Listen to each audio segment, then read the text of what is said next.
Hello, friends. Welcome back to the Golden Blab. I'm Kevin Lindsay alongside Mr. Adam Kramer. Sorry you don't get Jim Zielinski again this week, but I couldn't be gone for too long. It just felt too weird to not be a part of the conversations going on in the exciting world of Golden Tee. Yeah, he's got shit to do. This is kind of a busy time of year for him. But it was fun. I like it's fun to get his perspective on what he's working on, and certainly it's a lot. And he now, as kind of we talked about, is like balancing both the present and the future. And when I say the future, I'm talking about the future, not Eons the down the road. Yeah, it's a weird balance that he does extraordinarily well, and it's something we actually do pretty well, also to a different degree. But um, we talk courses. There's a ton going on now internally. It's like the Christmas movies when like the elves are like they pan to the elves like putting together like the all the Last different minute toys like and the all that. shitty toys that no kids would ever want to play with now, right? Like the dolls. It would be like iPads and stuff like with my kids' cell phone, or like the Jack in the Boxes. That's where we are. We're putting together the toys, and you can feel it. Like it's good. It's exciting. I love this time of year, and thankfully, knock on wood or whatever the hell this desk is made of, there are no major fires to date. I'm sure that will change, but there's a If lot there's of not a things going on. podcast in the next week or two, you might, that might be one of the reasons. There's a fire we're putting out somewhere in the last minute development. Uh, Yeah, you know, yeah, because really now it's when you look at the timeline of where we are, it is August 1 somehow, and like this becomes an intensive testing and QA month. Like it sort of pencils down, and really now it's a matter of fixing all the things and getting everything ready for all the players out there. yeah, it's hard to believe Mhm. we're about 1 month and 1 week away from It's PGA Tour crazy. commercial updates going out. A few weeks after that, commercial legacy updates roll out, and then we're about 2 months away from home edition updates, which to me, home updates are an important piece. Sometime, well, Thursday, by the time people are watching this podcast, we'll have kicked off home updates, online and all that. You can reach out to Kelsey, Josh, Kiva. You should reach out to Josh. He loves when you That's guys the one personally. get in Yes. get a hold of him. But there's a lot of good stuff that we have coming in the updates. Whether you're a PGA Tour Home Edition or PGA Tour Go owner, even legacy owners, you guys are getting another course update. Last year, I'll say it, people take offense to it, but they missed out on the remastered courses by not having a PGA Tour game. And this year, we're kind of making up for it is not the right word, but we're giving them a little bit extra with the reteed courses. And between the five new courses you and Jim talked about last week, screenshots out now on goldentee.com and at goldentee on social media. Next week we'll take a look at the reteed courses and the PGA Tour courses. But we're not far from yours truly, and maybe even you a little bit, if I can pull you out of the busyness of recording some 3 hole, or as Sean put it, when I said 3 hole, it's usually like a 9 to 12 hole preview because Yeah, I'm you just guilty of say that fuck too. it and you just keep Yeah. playing. Um, but we're not far from that. And uh, it sounds silly, but me and you are really big fans of what we call internally is the Randy cam, but like our development camera where we take a look at the courses. We can zoom in on stuff that every year people demand this for their game, and I don't think we'll ever give it to them, but we kind of made some tweaks to that this year where I can play because of the button configuration. I can actually play through those, or you can play through, and we can kind of use that Randy cam with ease like we used to. So there's a lot of cool stuff that Jim Z and Mike and the art team have put into this year's courses. Lexington Stable is one of those courses I think of, like just taking that camera and zooming in on all the cool stuff there. There's a lot of fun things coming, but it's not just the courses this year. For Golden Tee PGA Tour games, commercial and home, it's the big return of closest to the pin. And I know we've touched a little bit upon it at Worlds, but Adam, from the Yeah. development side, let's walk people through how we came to the decision to bring it back, and all that. Yeah. The Worlds was definitely, we talked about it a bit. And so if you listen to that, some of this will be a repeat, but like, I think couple things come to mind. Like every one of the decisions we make, whether it's to visit a certain course or a certain destination, Jim talked about that, or to do a game mode or to try something, data is like critical. And I think Golden Tee for all of us is a mix of both art and science in terms of trying to understand what to do and how to do it. And so when we pulled closest to the pin, um, you know, well, let me go back. When we changed closest to the pin, we did so because the data said, hey, this form of closest to the pin, at least at the moment in time, we wanted to try and create a different competitive game. Um, so we went from closest shot to total distance, and obviously with Target Rush, we tried something new. Now, what's really funny about Target Rush, like at Worlds, you and I play it. It's not going away in the game. It'll still have a presence both in casual and online. But the data says this is not something this is not an acceptable level in terms of participation and feedback that we think we want to do. And so I think for us, like closest to the pin, the original rules, which is closest shot, which of course means if you hit on one, you win. We played around with different ideas with that. We will continue to play around, but more than anything, especially like in our 35th anniversary edition, it seemed like a fitting way to kind of like, all right, like this is something that people we know at one point had a really high perceived value. And the other thing that changed, by the way, and it's really, we talk about data, and you know this too, somewhere along the way, closest to the pin casual became a fucking sleeping giant in our world. And it happened not like it wasn't gradual. It's really weird. Like I can't even pinpoint when the time is, but somewhere in the last semi-recently time, really in the PGA Tour era, close to the pin casual became this very powerful mode. And we've been kind of looking at it and acknowledging it, and we'd be foolish not to say, hey, this, climate says more is better. So enter the return of close to the pin, both for prizes and online. Well, I think the other key point to mention too, and this is kind of, in defense of, business decisions, development decisions, et cetera. The original closest to the pin was that way from 2009 to about 2019. So closest to the pin went from 10 years. And back in 2009, you still didn't even have access to all the Golden Tee Live courses. There was still the current 5 new courses, and operator would choose the 5 07, 05, or 08 courses to mix in there. You didn't have the daily contests. You didn't have money shot or events or all these other modes. So as we added new stuff and new features over time, that closest to the pin, it was fun, it was exciting, but it was in a weird way, it was growing stale just because we hadn't done anything to change it up. And that's why, like you said, we made the decision to switch over to total distance. And then, I like the way you put it with the GT 35th anniversary, not only with gameplay and development decisions, but everything that we're thinking about doing, we're kind of looking at it with that extra lens of, okay, in the 35 years of Golden Tee, what are some of the things that we've done fun and different that we could bring back or remix? The reteed courses is a good example of that. Closest to the pin's a good example of that, and we won't get too thick into the what's possible with closest to the pin, but between you and I and Greg, who's our IT net guy, pulling the strings with a lot of stuff, we've got some really cool shit in mind for closest to the pin that the success over the next 6 to 12 months will really determine it. Not even that long, but like we've got some hooks in place that if we want to make it X number of players, we can. If we want to make it a bigger payout, we can. Like, I think this restructured version's got some key hooks in place that'll really make it a mode that we pay more attention to down the line and that we can tweak and make adjustments on the fly to say, hey, you know what? It's Worlds Week. Let's do something cool with that, or whatever the case is. Yeah. I think like more than anything, I think it's we listen, we observe, and then we are constantly and I you mentioned it, like the one thing we don't want to do is be stale. I said this on the Worlds, like I think it's something we need to do a lot more of, which is to try and adapt and do different things and see what works and keep it or kill it. And obviously be very transparent with whatever we do and why we do it. That's why I love this podcast, because closest to the pin coming back is cool, and I'm actually super excited about it.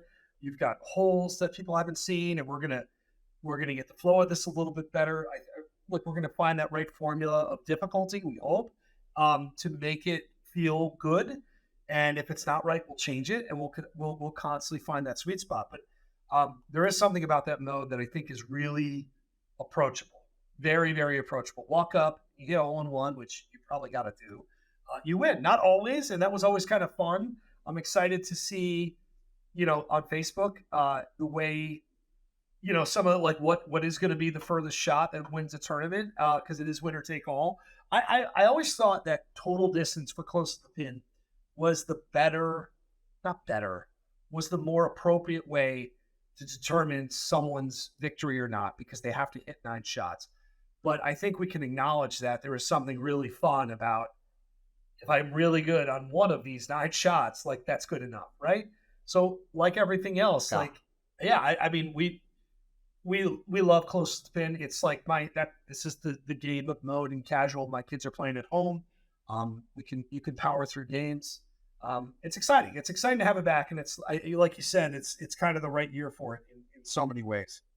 Well, and selfishly too, I think back to when I was kind of making that transition in college, and I was starting to hang out with Brian Bernhardt and learn how to play not just golden tee at my own pace, but to get better and make more strategic decisions.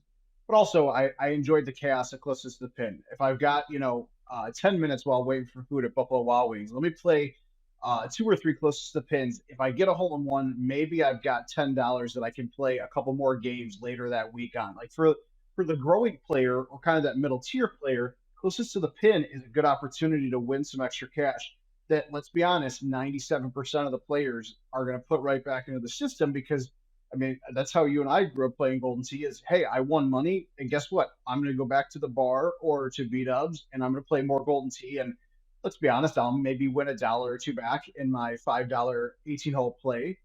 But that closest to the pin, makes the everyman feel a little bit more closer to the Eddie G's or the Joe Massaros or the Evan Gossets and things like that. And um, I again, there's so many as we're starting to like look at the numbers of how many players in contests. Did we bring back par 4 holes? Hey, we haven't talked about it, but I'm gonna throw it out here. Maybe we should put in a couple of drivable par 5s, like some silly, like not silly, but like fun, unique ways that we can tweak this on the fly if we want Yeah. and make it a much familiar experience, but with a different spin on it. And again, like you said, new courses. Um, there's a lot of fun holes that we'll show off in the next couple of weeks and months as we get ready to closer to launch, and also the season 9 and 10 tees, which we're starting to explore, you and I, for some of these courses. Like it's going to make closest to the pin, I think, a lot more fun and exciting than it was in the past. Yeah, and that's a perfect transition to, and really the pod for the next through launch is going to be about the update. Of course, we'll talk about Nashville and other different things. But the other thing that we've done this week, you and I, is got to check out our reteed courses really in earnest for the first time. So we've done remastered courses where we've taken 4 and 3D courses and even live courses and remade them to make them look beautiful. One of the things we're trying this year is like, hey, what if we really just completely opened up the top, took some courses that we know people liked, or maybe even some that like Jim Zielinski was like, you know what, I love this course, but I could have done a better job. I actually love talking to him about that. Like, this is a course that I loved, but I wish I would have done some things differently. And that's a really cool, like, open admission for a guy that has done this for his whole life. Enter the reteed courses. And what it is taking this year 3 courses and adding both a B and a C set. Now, what does this mean? Obviously, we launch courses, and when we do our different seasons, we're going to change our tees and enter Rocky Hollow, Pine Coast, and Bear Lodge. This is a completely new process for us, and it's also a completely new process for Jim. And he talked about it a little bit of, the coolness and the challenges of trying to do this. These courses were not engineered for 3 tee sets, and some, frankly, just will not work. But we got to get our hands on with them this week, and I will say this, and I told these guys this, and all of our course guys, I said this to you. it's about as much fun as I've had playing Golden Tee in a really long time, in a really, really weird way. Like Bear Lodge, for example. Candidly, I liked the course. I didn't love Bear Lodge. Jim Hmm. admittedly says the course is a little too long. I wish I would have done this and that. And he just went fucking crazy with it. And um, I just love what he's done in terms of exercising like his creative like juices, from making holes longer to utilizing a tree that maybe has never been hit before as an obstacle to how about a 37-yard par three, right? Like a 37 friggin' yard par three, which was awesome.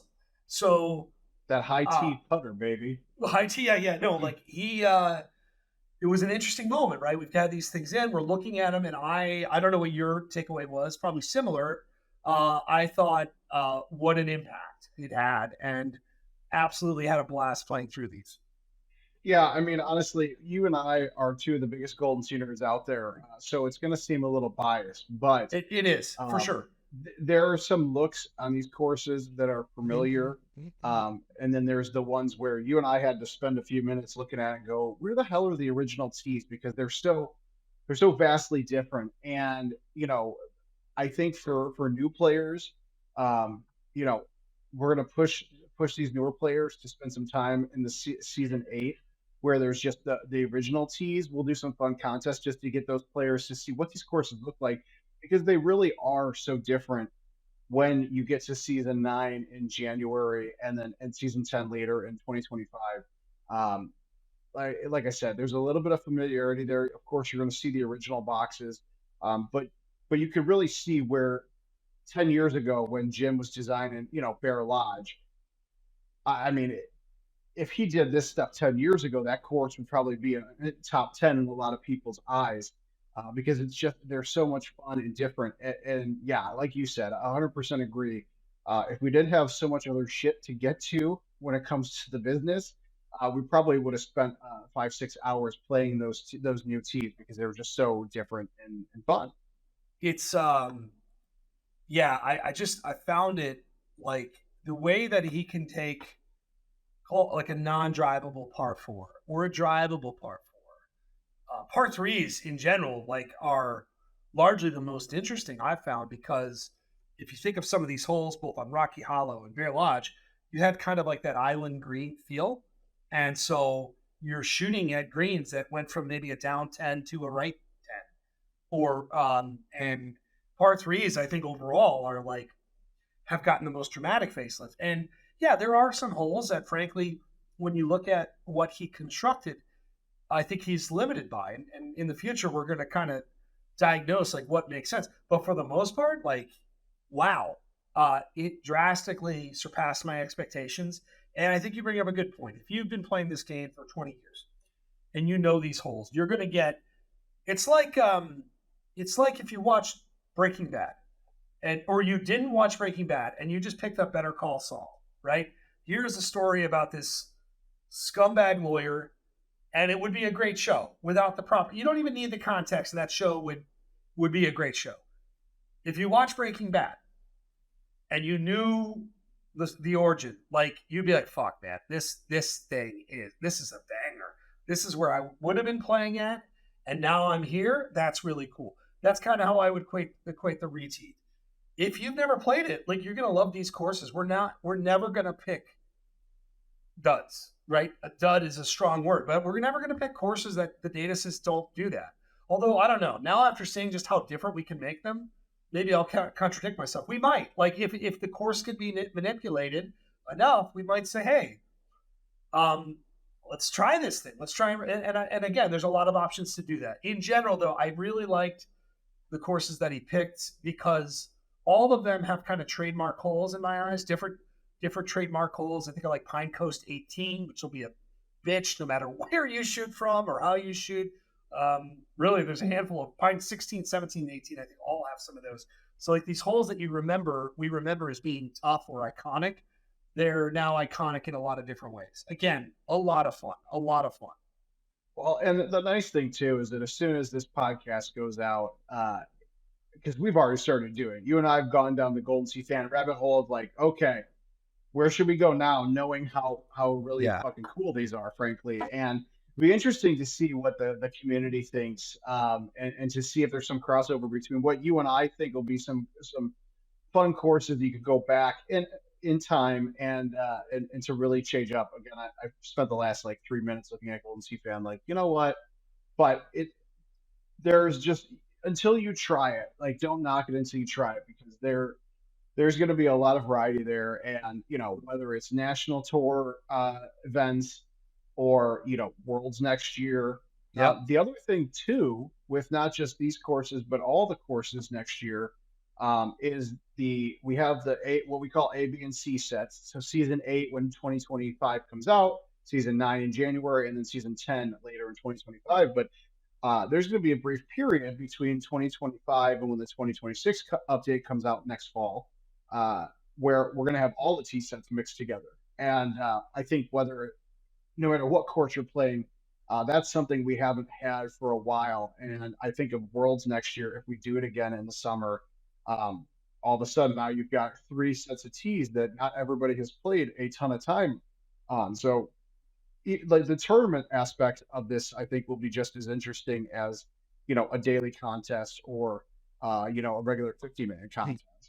Equipment management is going to be huge. And again, I think since we did that, we've gotten more aggressive with our marker placement and how much we can potentially change, right? And I think with these other courses, like putting them all into one pool is, really our goal is to create just, compelling content all year long. And these courses, whether they're new, whether they've been around for 15 years, and I don't want to say sat idle because we use them in modes, daily contests and events, invitationals, but there's still juice to be squeezed there. And so I love, this was another one we talked about with the Worlds, with kind of all the marker sets. I think you play a year of Golden Tee, especially on these new courses, right? You get to experience them if you're playing throughout the year, all these different marker set, the different seasons. Like, you put in the time, like we should give, and the setup's going to change so wildly.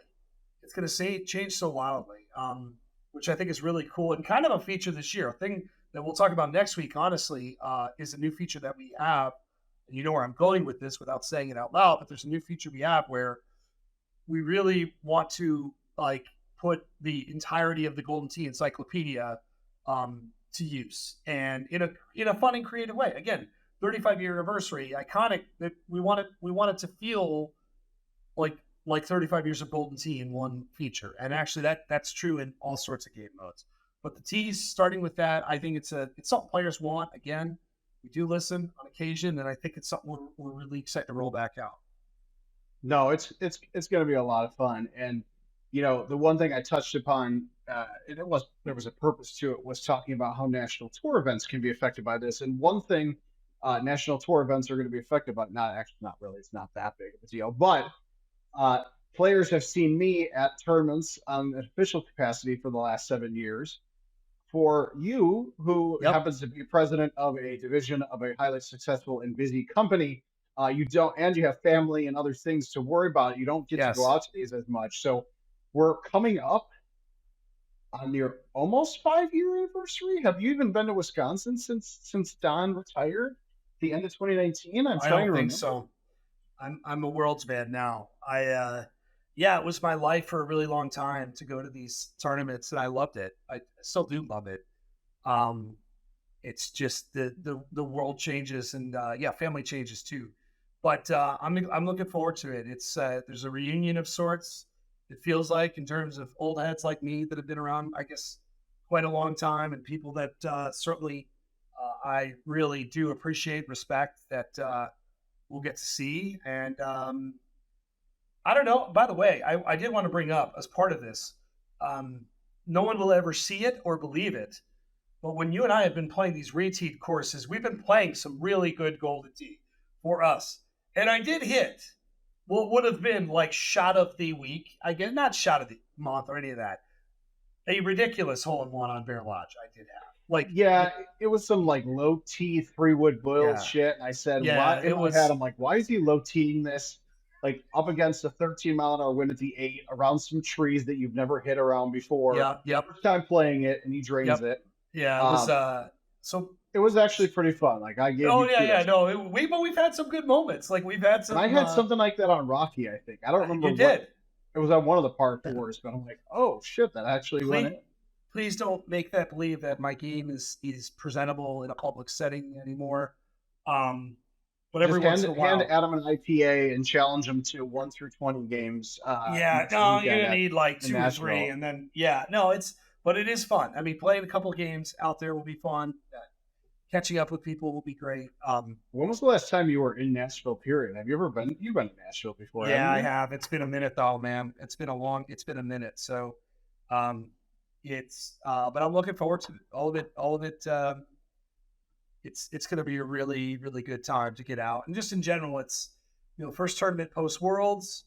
A lot of good vibes, I'd say, just in the air in general about just what's coming out, what we're doing, and um, just the level of competition. I mean, we're coming off of Worlds, which saw one of our more unexpected results overall, which I think is great. And to be quite honest, the Peggett Tour has been telling us all along that like the fields are deeper and that this stuff can happen. So Yeah, yeah, no I think pressure, Mark Gomez at all. None at all. no, God, my God, yeah, it's hard, right? It's like you win the Super Bowl and then you come back and you have to do this thing again, which we've seen can happen, but it's really hard to do. So no, but more than anything, it's just it's going to be great to get out. Obviously, still time for everybody to sign up and come hang. Yeah, so if you need more information, goldentee.com or pegttour.com. TNT Billiards, this is the fourth year somehow already at the TNT Billiards in Antioch. It's not far from downtown. It's far enough away where you don't deal with too much of the traffic, but for those that do decide to go downtown afterwards, it is Nash Vegas as they call it. It's a lot of fun. I think there's almost 175 people signed up right now. Of course, Adam, you're going to be there. Steve Sobey, I think, is going to be there. A bunch of old schoolers that we Old haven't seen heads, in man. quite some time. Yeah. Um, and of course, Steve, Paige, Russ, they put on a great show. TNT Billiards, they're one of the up and coming, not even up and coming, but over the first year, they had some kinks to work out in their system of, holy shit, there's 200 Golden Sea players here, and they've kicked ass over the last couple of years, and they do make it really hard to want to leave that bar before they kick you out at 12, 1 o'clock, whatever the case is, because it's a massive space.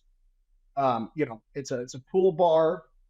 They keep a couple of pool tables, covered up, so you got table space. You've got enough room to set up all these games, and it's one of the. I can't even say it's so tough now. Back in the day, you'd have this location's got this and that. Now Steve and Russ and Page have built up such a unique and really great set of partners across all of the Power Events tour stops where they all have like a lot of space.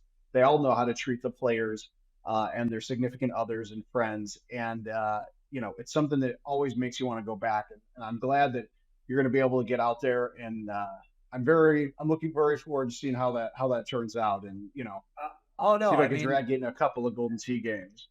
have you ever seen Steve Sobey play pool? By the way, I don't think I have. dude, he's a great, obviously world class Golden Tee player. And this is the case for a lot of Golden Tee players. I mean, Steve Sobel, obviously, Sobel, who we talk about, has some really strong roots in pool, which I love. But there are a couple of players that are elite, and Sobey at least the last time I saw was an exceptional, like holy shit level pool player. So Can't say I'm it's the surprised at that. no. It's like the weird uncle of Golden Tee, or Golden Tee's the weird uncle of pool, which is great. So no, yeah, it should be fun, man. I'm looking forward to getting out. And It's also a good no, reminder that you should probably book your travel. Uh, yeah, it'll be fine. It is. It's I just think Russ Layton is taking side bets on whether or not you actually are able to show up next weekend. So you got to prove well. them wrong. Well, I'll say this: my streak of being at tournaments, I've got a longer current streak of being in a Golden Tee tournaments than Russ Layton at 1 versus 0 right now for Worlds. That's Don't tell true. Russ I said this. It's on the pod. He's right to be taking these side bets. I'm looking at flights right now. God damn it, Russ. I Well, get it. on that note, is there anything Yeah. else we need to talk about before we get No, out of here? And no. It's a really exciting. It's a really exciting time. I know, just a lot to get done, and obviously it'll be good to get out on the road a little bit. What are we going to do for a pod next week? Are we going to record before we leave? Are we going to record there? I think we Um, should. That actually would be fun. We could still be on the podcast in Nashville, or hell, we could drag them downtown, and then that would go horribly not good because you wouldn't be able to yeah. hear a damn thing from all the live music. But Well, honestly, I think it'd be the, fun pro- to try to do at the location. the problem with that, like, it's got technology issues waiting to happen. We I'm live just and die by technology. I'm issues, just you know? saying, but no, it should be good, man. I'm really looking forward to it, and next week, um, if you like seeing what we're working on, check out all of our various social channels because every single day we've been releasing courses, which is one of my favorite parts of the year, and beyond that, it's on this pod every single week we're going to kind of release or talk about in depth some of the new features. Next week, as a tease, we will be talking about, depending on where the hell we record this or if we record, disclaimer. I think one of my favorite and one of our coolest features that will be in the entire delivery of this update, it will be talking about next week. And we look forward to giving everybody a little bit more. Well, Adam, I know I look forward to seeing you out in Nashville next weekend. Look You forward keep to saying seeing all it. of you. You're a little goddamn heavy-handed with the Coming from the guy who hasn't booked his flight a fucking week out, like give me a break over here. It's like I look forward to seeing you. Like if you had words It's in kind of all like when you caps. jagged me a couple of weeks ago about how you love your job, but not like how I only love my job. I look forward to seeing you in Nashville. We're gonna get a podcast from Adam in Vernon Hills, Illinois, next Thursday. Excuse me, Lincolnshire, Illinois. Well, depending on where I'm still trying to figure out when I'm going. We're working on it. I'm looking at flights. We're fine. In fact, they're probably cheaper than they've ever been. We're all good. Perfect. We're in business. All right. For Kevin, I'm Adam. We will talk to you guys next week, I swear.